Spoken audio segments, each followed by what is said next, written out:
Sean Diddy Combs' legal troubles have taken a dramatic turn, with federal prosecutors now accusing him of witness tampering while in custody. Allegedly, he has been using unauthorized phone calls, encrypted messaging services, and prison communication privileges to manipulate the narrative. These fresh accusations add to an already staggering list of charges, including trafficking and racketeering, further complicating his fight for bail. With prosecutors pushing to keep him behind bars, his legal team's battle to challenge these claims grows even more intense. Meanwhile, new alleged victims continue to come forward with disturbing accusations, intensifying public scrutiny. With a high-stakes trial set for May 2025, this case is shaping up to be one of the most explosive celebrity scandals in years. Once seen as untouchable, the music mogul now stands at the center of a legal storm that could redefine justice for the rich and powerful.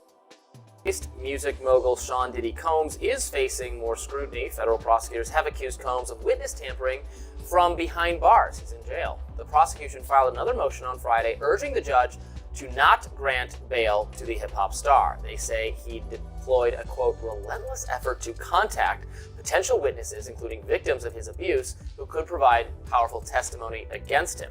He's doing that, again, from behind bars. Now, for context, Combs was arrested, charged in September with trafficking, racketeering, and transportation to engage in prostitution. Sean Diddy Combs' legal battle has taken another dramatic turn, with prosecutors accusing him of witness tampering while in federal custody. According to court filings, Combs has allegedly used multiple methods, including three-way calls and unauthorized messaging services, to contact potential witnesses and victims. Prosecutors argue that these actions underscore his continued influence and potential threat to the judicial process. Prosecution telling the judge about attempts they say the rap mogul made from behind bars to influence everyone from potential jury to alleged victims. The boss, dudes is lost. Don't think cause I'm iced out, I'ma cool off. This morning, prosecutors leveling new accusations against Sean Diddy Combs, saying he poses a serious risk of danger even from behind bars as he awaits trial. In a court filing late Friday, prosecutors detailing the steps they say Combs is taking while locked up to reach out to prospective witnesses and influence public opinion to affect potential jurors. The accusations within the prosecution's motion to deny bail are very serious and will be considered very heavily by the judge, because the judge is going to want to ensure that he is not influencing witnesses and or contacting anyone to influence a trial in any way. Combs has pleaded not guilty to charges of racketeering, transportation to engage in prostitution, and sex trafficking. He denies any wrong. Another method Combs allegedly used to reach outside contacts was through three-way calls. Prosecutors state that he directed his associates and family members to arrange conversations with individuals not on his approved contact list. They argue that this tactic enabled him to exert control over witnesses even while being detained at the Metropolitan Detention Center in Brooklyn. Pointing to recorded phone calls from jail, they say Combs asked family members to reach out to potential victims and witnesses, urging them to create narratives to influence a jury pool. Allegations that could land Combs in even more trouble. Diddy's jail calls can be used at trial if they are able to support the prosecution's case in chief. They can also provide grounds for additional criminal charges to be filed against him. All of this while a Hulu documentary is set to be released Monday. Shame to shine.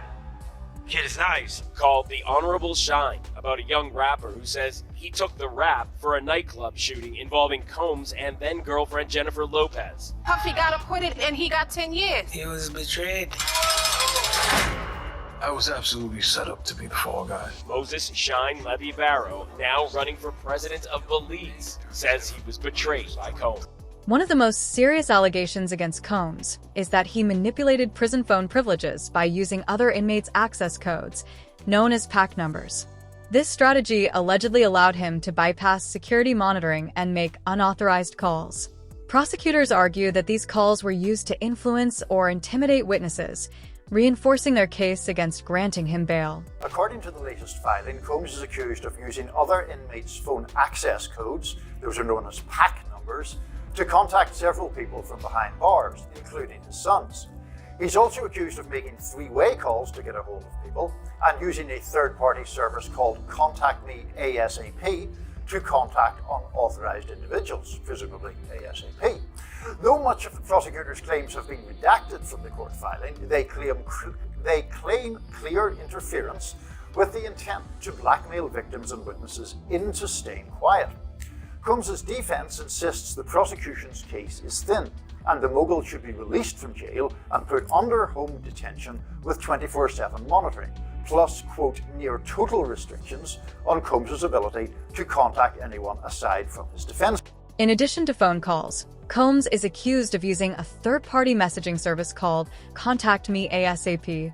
Court documents indicate that he exchanged hundreds of messages through this platform, potentially concealing his communications with attorneys, family members, and other key individuals. Prosecutors argue that these actions violate detention center regulations and further demonstrate his ongoing efforts to influence the case from behind bars.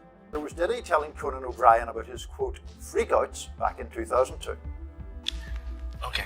Now, we need alcohols. Right. Alcohols. Right. Not just one alcohol. Alcohols. Right. Just different Plurals. blend. You need Blends. the ladies, you need the booze. You need some water. For watering plants? No, I don't know if guys have noticed this. Like, a lot of ladies drink water at parties. They Right. just, so if you don't have what they need, they're gonna leave. Right. Gotta right. keep them there. Right. You need locks on the doors. Okay, this is sounding kind of dangerous now. It's a little kinky, but Yeah. broccoli, but just Right. check it out. You need a lot of heat. A lot of heat.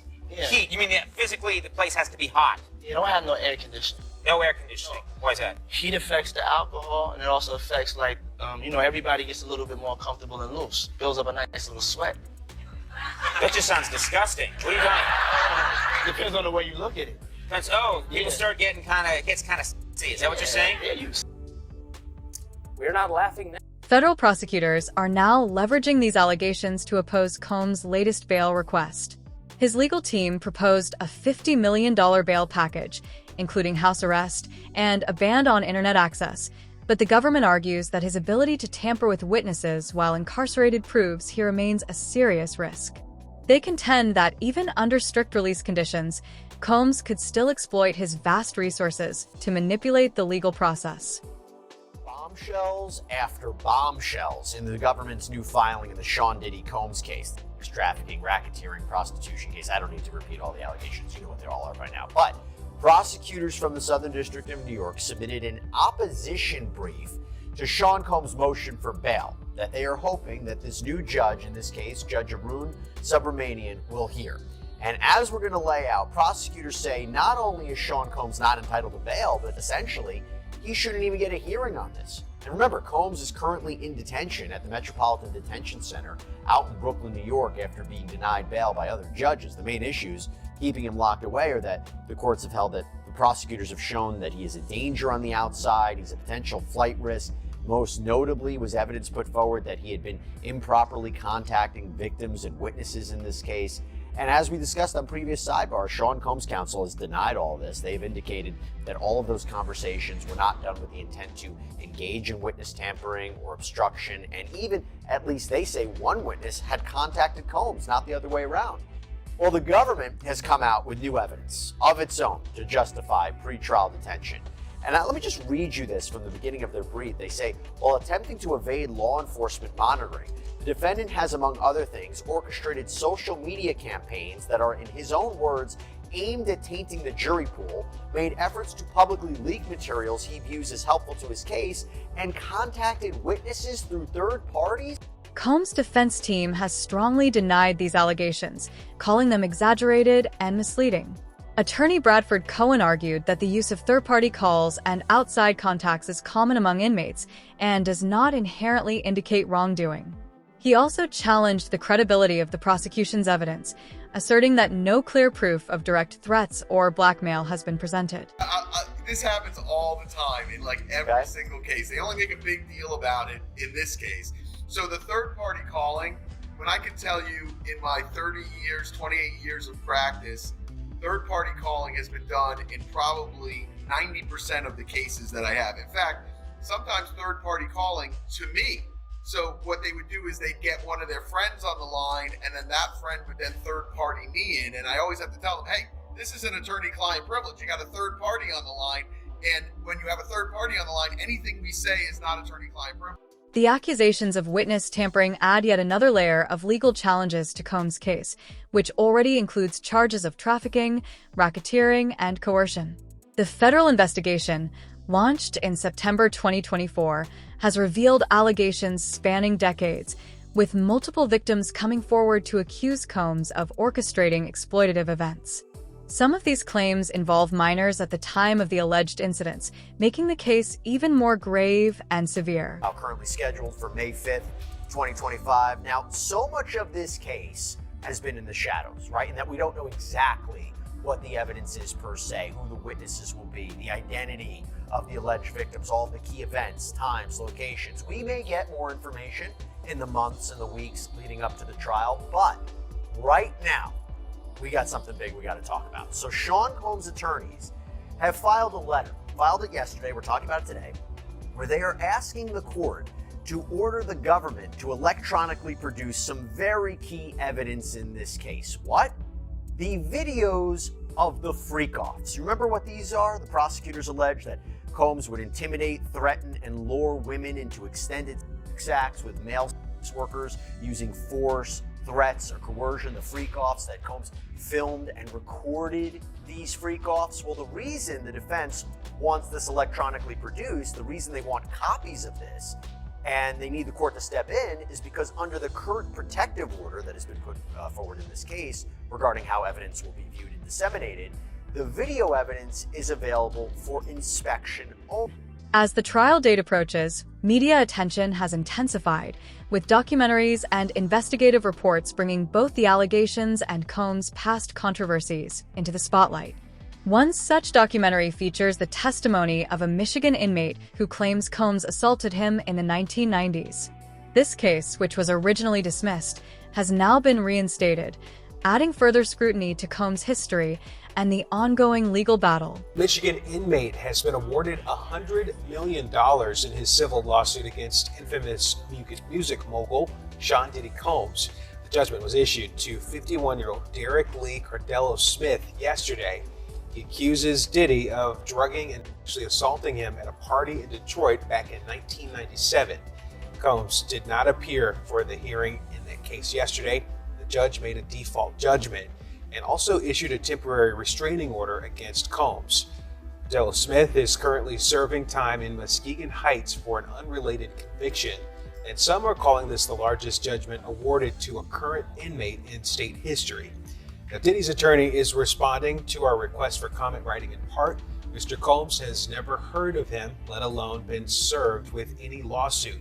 Mr. Combs looks forward to having this judgment swiftly dismissed. In the latest legal development, Combs' attorneys have accused federal prosecutors of violating his constitutional rights during a search of his jail cell.